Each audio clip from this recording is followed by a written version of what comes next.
Domingo cuarto de Cuaresma. Lectura del Santo Evangelio según San Juan. En aquel tiempo dijo Jesús a Nicodemo: lo mismo que Moisés elevó la serpiente en el desierto, así tiene que ser elevado el Hijo del Hombre, para que todo el que cree en él tenga vida eterna. Porque tanto amó Dios al mundo que entregó a su unigénito, para que todo el que cree en él no perezca, sino que tenga vida eterna.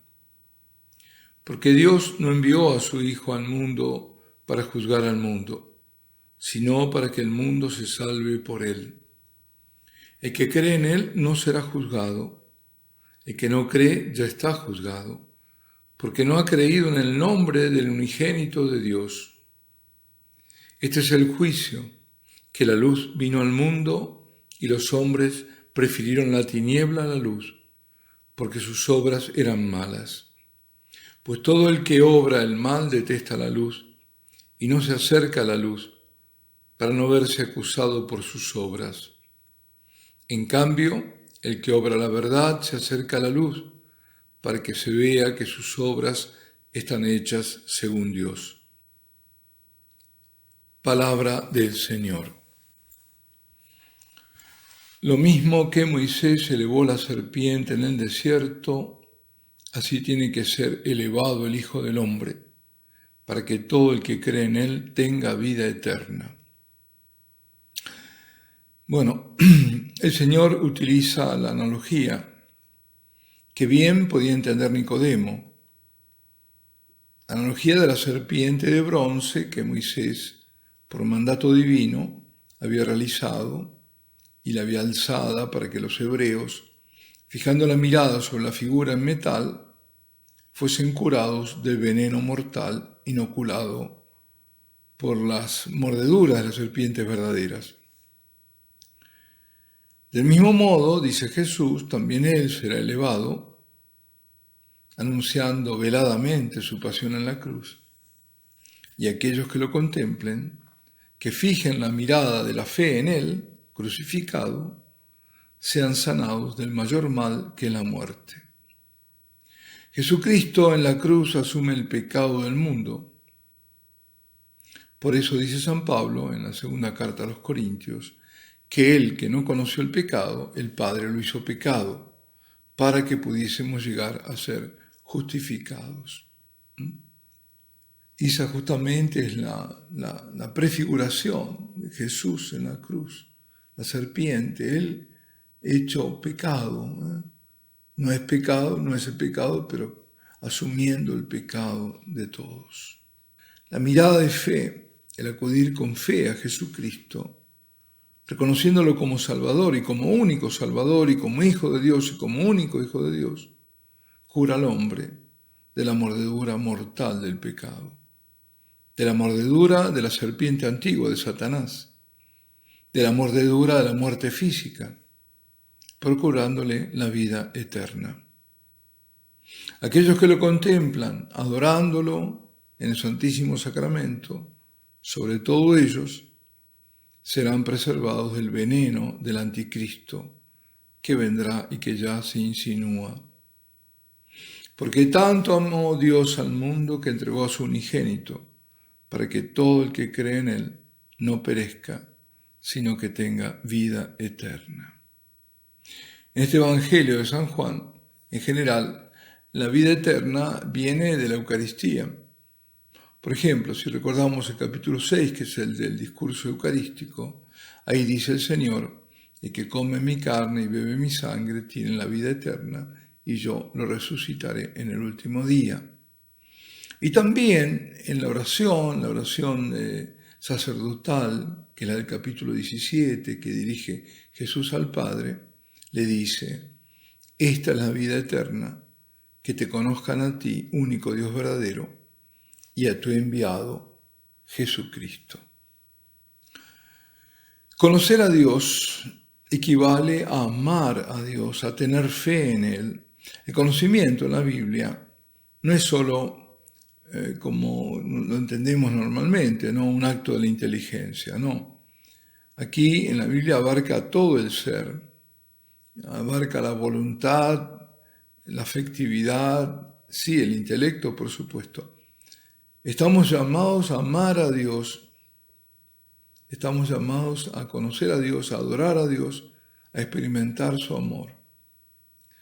A Cristo se lo contempla en adoración, y esa es no solo espiritual, sino verdadera, cuando se lo contempla en su presencia viva y real en el sacramento de su cuerpo y de su sangre, que es la Eucaristía.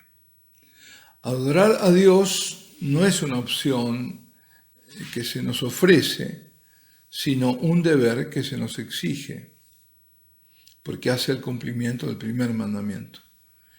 Y adorarlo, donde Dios quiere que se lo adore, en la Eucaristía, es un acto fundamental de nuestra fe católica. Por eso, mucho cuidado con las adoraciones virtuales, tomarlas como lo que son y no como verdaderas.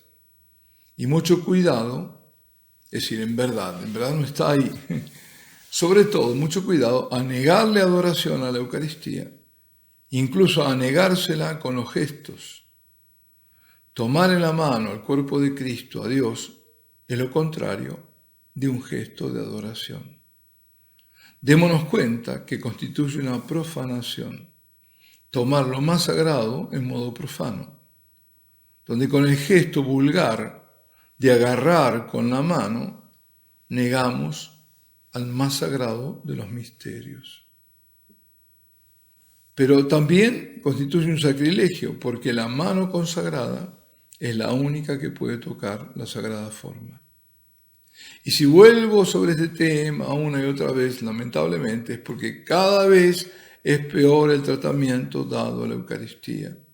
Y una vez más, como cuando se lo toleró y a regañadientes, porque eso pasó con la licencia otorgada por el Papa Pablo VI, ahora con la excusa falaz del posible contagio, otro ultraje, la Eucaristía, vehículo de contagio. Digo que otra vez ahora con esta excusa, no hay vuelta atrás a la comunión en la mano y se prohíbe todo intento de rechazar ese abuso. El que quiere se lo niegan directamente. Es decir, vino esto para quedarse, no hay que engañarse. Esa es la verdad. Y ahora se completa el círculo de quitar fe en la presencia real del Señor en la Eucaristía a través de un gesto cultual, como es el de tomar la mano, pues se le quita toda fe ahora en ¿qué? En la eficacia de su poder. Claro, si lo que me dan es una cosa, pues en esa cosa o en el proceso de dármela me puedo contagiar.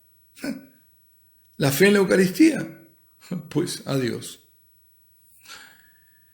En una de las tantas inspiradísimas frases, el Papa Benedicto dijo: creer no es otra cosa que tocar la mano de Dios en la oscuridad del mundo. ¿No lo encuentran sublime? Es una imagen bella y tierna a la vez. Porque al menos a mí incluso me recuerda el himno de completas del día jueves. Y lo voy a decir porque es tan bonito. Dice: como el niño que no sabe dormirse sin cogerse de la mano de su madre, así mi corazón viene a ponerse sobre tus manos al caer la tarde. Como el niño que sabe que alguien vela su sueño de inocencia y esperanza, así descansará mi alma segura, sabiendo que eres tú quien nos aguarda. Tú endulzarás mi última amargura, tú aliviarás el último cansancio, tú cuidarás los sueños de la noche, tú borrarás las huellas de mi llanto. Tú nos darás mañana nuevamente la antorcha de la luz y la alegría, y por las horas que te traigo muertas, tú me darás una mañana viva. Creer es tocar la mano de Dios en la oscuridad. Es en medio de la noche del mundo, ahora, aferrarse a Dios, que solo Él nos da seguridad y nos lleva de la mano para no tropezar.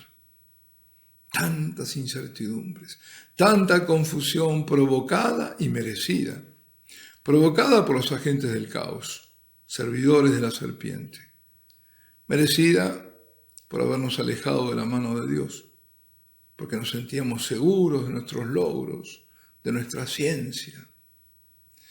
Con nuestra fe en la Eucaristía, sabiendo que es Él, nuestro Dios y Señor, lo tocamos como la hemorroísa que lo tocó y sanó. Con la fe lo tocamos, no con la mano. Aunque a veces a tientas, pero en medio de la oscuridad del mundo, tocamos con la fe a Dios al acudir a su llamado y permanecer con Él frente a su presencia en la Eucaristía. Y Él nos cubre de protección y nos da la luz de toda gracia. El que obra la verdad se acerca a la luz, dice el Señor también en este Evangelio de hoy. Jesús es la luz verdadera que ilumina a todo hombre. Por eso también lo adoramos. Quien adora recibe la luz que llevará a otros. La Iglesia y el mundo deben ser sanados de tanta enfermedad, de tanto mal que se propaga. El mayor mal que enfrenta la Iglesia es la pérdida de fe, que es la que lleva luego a profanaciones, a sacrilegios, a apostasía. Nuestra adoración contribuirá a esa curación, porque será en reparación e intercesión por esta humanidad inmersa en la inmundicia de la corrupción y de la perversión, y la peor de todas, la de los más pequeños. Cada vez que adoramos al Señor en la Eucaristía estamos yendo a la escuela de silencio, la de la oración y de la vida y de crecimiento espiritual y de amor. Alabado sea Jesucristo, y la bendición de Dios Todopoderoso, Padre, Hijo y Espíritu Santo, descienda sobre vosotros y permanezca para siempre.